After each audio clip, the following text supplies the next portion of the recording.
राब्ता न्यूज, करेंगे बात पूरी सच्चाई के साथ। आदाब नाजरीन, राब्ता न्यूज में आप सभी का खैर मकदम है। शुरू करते हैं गुलबर्गा शहर की अहम खबरों के साथ। गुलबर्गा शहर में बहुत जल्द फिर से एमएलसी इलेक्शन के लिए वोटिंग डालने की पोलिंग की तैयारियां पूरे जोशो खरोश और जज्बे के साथ अंजाम दी जा रही है। लिहाजा इन्हीं सभी तैयारियों के चलते regional commissioner Kalaburagi division Gulbarga office से खिताब करते हुए Shri Krishna Bajpai IAS returning officer Karnataka north east graduate constituency Gulbarga ने आवाम से खिताब करते हुए कहा कि कर्नाटका विधान परिषद के लिए Karnataka north east graduate constituency से इलेक्शन वोटिंग 3 जून 2024 को रखे गए हैं, जो कि सुबह 8 बजे से शाम के 4 बजे तक मुनक्किद किए गए हैं। और इस इलेक्शन में वोटिंग के लिए ऑलरेडी मतदार सूची लिस्ट जारी कर दी गई है और टोटल 195 बूथ्स, जिनमें 160 मेन बूथ्स होंगे और 35 बाज अहम बूथ्स होंगे। लिहाजा श्री कृष्ण बाजपेयी IAS ने गुजारिश की है कि तमाम अवाम याद रखें कि ये इलेक्शन EVM मशीन के जरिए से नहीं बल्कि बैलेट पेपर्स के जरिए से किए जाएंगे। उन्होंने मजीद कहा कि बैलेट पेपर्स पर अपने प्रेफरेंस मार्क करने का एक अलग तरीका होता है, तो सभी ग्रेजुएट वोटर्स को चाहिए कि वो सही तरीके का इस्तेमाल करते हुए सही वोटिंग करें, वरना बैलेट पेपर्स इनवैलिड बताते हुए रिजेक्ट कर दिए जाएंगे और वो बैलेट पेपर काउंटिंग के दौरान काउंट नहीं किए जाएंगे। लिहाजा अगर आप चाहते हैं कि आपके बैलेट पेपर्स इलेक्शन में अहम किरदार निभाते हुए काउंटिंग में शामिल हों, तो बैलेट पेपर को करेक्ट तरीके से मार्किंग करें। तमाम बातें बताते हुए उन्होंने तमाम ग्रेजुएट वोटर्स को सही अंदाज से बैलेट पेपर को मार्क करने का तरीका बताया। लिहाजा सभी ग्रेजुएट वोटर्स को चाहिए कि वो सही तरीके से अपनी वोटिंग का इस्तेमाल करके इस MLC इलेक्शन में सही कैंडिडेट को कामयाब बनाएं। दिन गुजरते गुजरते north east graduate MLC election की तैयारियां काफी तेज हो गई है और इसी तेजी के चलते independent MLC election candidate Mohammad Javed Hussain ने बीदर में एक स्पेशल और अहम प्रेस कॉन्फ्रेंस करते हुए अवाम से खिताब किया। और इस प्रेस कॉन्फ्रेंस से पहले उन्होंने कई सारे इंस्टीट्यूशंस के जिम्मेदारान से मुलाकात की, बड़े लेवल्स पर सभी के साथ मीटिंग की गई, ऑर्गेनाइजेशन यूथ फोरम के साथ मीटिंग्स की गई। लिहाजा बड़े ही जोरदार अंदाज में उन्होंने बीदर में इलेक्शन की कैंपेनिंग करते हुए प्रेस कॉन्फ्रेंस के जरिए से यहाँ के ग्रेजुएट वोटर्स से खिताब किया और कहा कि आप सभी बेहतर अंदाज से जानते हैं कि मैंने आवाम की भलाई के लिए एजुकेशन की लाइन से क्या क्या बेहतरीन और अच्छे खिदमात अंजाम दिए हैं। आज भी मैं एजुकेशन की लाइन से हर तरीके से आप सभी का सपोर्ट करने और आपके तमाम अहम मुद्दों को आगे लाने के लिए, आपकी सहूलत के काम करने के लिए तैयार खड़ा हूं। लिहाजा मेरा मिशन और विजन यही है कि मैं एजुकेशन को अपलिफ्ट करते हुए तालीम को बुलंद मुकाम तक पहुंचाऊं। लिहाजा अगर आप ग्रेजुएट वोटर्स चाहते हैं कि मैं अपने इस मकसद में कामयाब हो जाऊं, तो आप सभी सीरियल नंबर 9 मोहम्मद जावेद हुसैन मेरा इंतखाब करें और इस इलेक्शन में मुझे वोट डालकर मुझे कामयाब बनाएं। गुलबर्गा शहर की आवाम के लिए एक बेहतरीन खुशखबरी। जी हां नाजरीन, गुलबर्गा शहर के पत्रिका भवन से एक प्रेस मीट के जरिए से खिताब करते हुए गुलबर्गा से ताल्लुक़ रखने वाले डायरेक्टर श्री दयानंद ने यहाँ की आवाम को खास करके गुलबर्गा में रहने वाले हमारे तमाम नॉन मुस्लिम हिंदू भाइयों और बहनों को ये खबर दी है कि वो एक नया वेब सीरीज़ यहाँ बहुत जल्द शुरू करने वाले हैं, जिसके लिए उनको बेहतरीन अदाकारों की ज़रूरत है।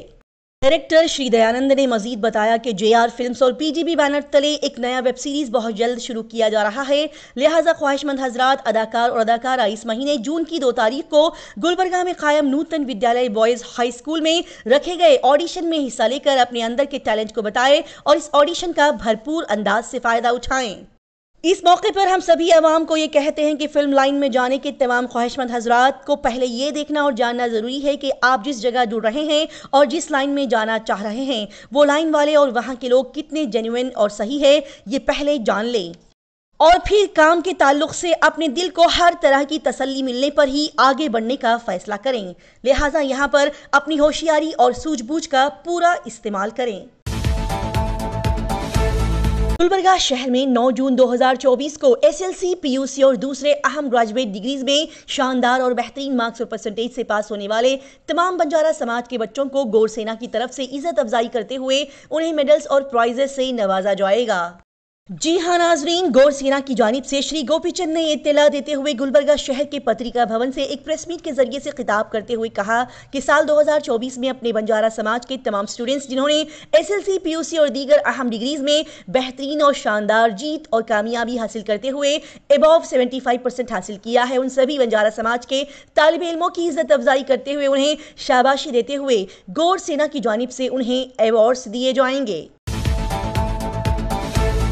गुलबर्गा शहर में मीडिया से खिताब करते हुए बसनागौड़ा पाटिल यत्नाल ने कांग्रेस पार्टी और उनके तमाम बड़े बड़े लीडर्स के खिलाफ जहर उगलते हुए कहा कि SC/ST के बड़े बड़े रीच और अमीर लोग से दिया गया पैसा 187 करोड़ रुपए जो कि SC/ST समाज के लोगों की भलाई के लिए उन्हें दिए गए थे, उन पैसों का मिसयूज करते हुए उस बड़े अमाउंट को कहीं और डाइवर्ट कर दिया गया है। इलीगली उस बड़े अमाउंट को कहीं और ट्रांसफर कर दिया गया है, जिसकी वजह से वहां उस डिपार्टमेंट के सीनियर अकाउंटेंट ने खुदकुशी कर ली है। जी हां, उस डिपार्टमेंट के सीनियर अकाउंटेंट ने 6 पेज का एक लेटर लिखते हुए बताया कि सभी डिपार्टमेंट के ऑफिसर्स, मिनिस्टर्स और बहुत सारी ऊपर कैटेगरी के ऑफिसर्स इस बड़े स्कैम में शामिल हैं और सभी ने मिलकर ये पैसे कहीं और ट्रांसफर कर दिए हैं, जिसका इल्जाम मुझ पर डाला जा रहा है। ये कहते हुए सीनियर अकाउंटेंट ने खुदकुशी कर ली है।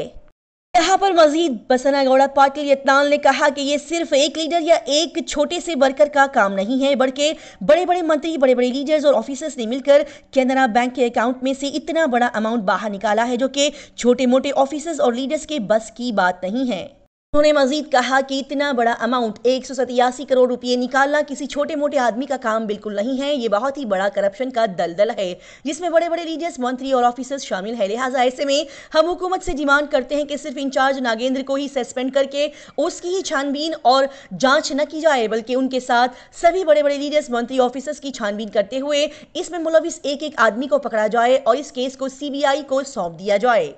क्योंकि हम लोगों को शक है कि ये इतना बड़ा अमाउंट तेलंगाना, आंध्र प्रदेश के वोटिंग के लिए कांग्रेस पार्टी की तरफ से कांग्रेस कैंडिडेट को कामयाब करने की मेहनत में इस्तेमाल किया गया है।